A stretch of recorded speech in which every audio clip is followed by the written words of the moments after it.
Гончарное ремесло. О якутском гончарстве написано довольно много.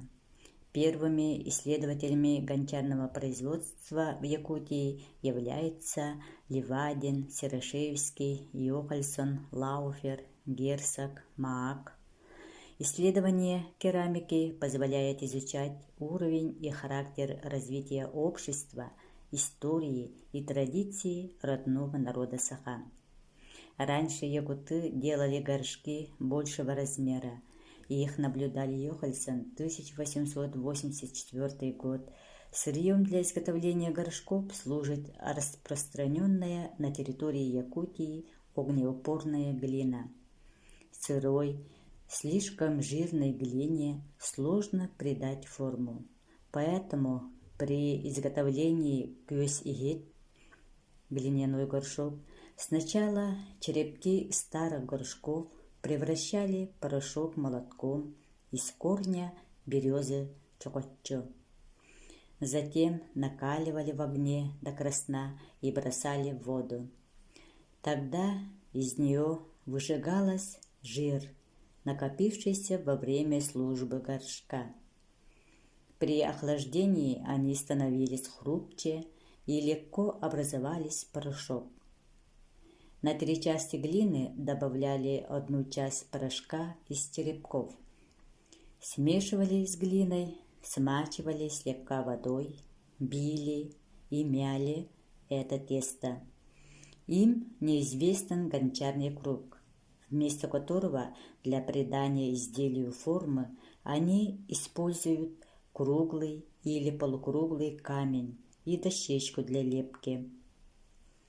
Затем делали конус, всовывали туда левую руку с камнем, лопаточкой обрабатывали внешнюю сторону. У отверстия вставляли кольцо из стальника, обвитое веревочкой из конского волоса. Это делало сосуд более прочной.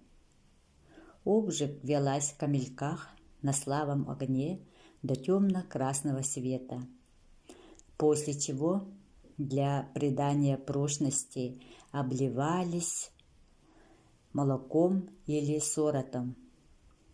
Изготовлением глиняных горшков занимались женщины. Глиняные посуды употребляли для кипячения молока, для варки мяса, сосуд в форме лошадиных копыт для кумыса. В сосуд с дырами и с ручкой компор клали горящие угли и ставили на него чайник, чтобы чай стоял горячим. При классификации сосудов, кроме изготовления, учитывалась особенность декора. Среди керамики 17-18 веков выделены 6 типов орнамента. Узоры прикладывались или наносились только на верхнюю зону сосудов с охватом венчика, шейки и верхней части. Только небольшое количество сосудов характеризуемого времени было лишено орнамента. На этой фотографии вы видите кюс-игит без орнамента. Этот кюс-игит находится в нашем музее. Если хотите посмотреть вживую, то приходите к нам.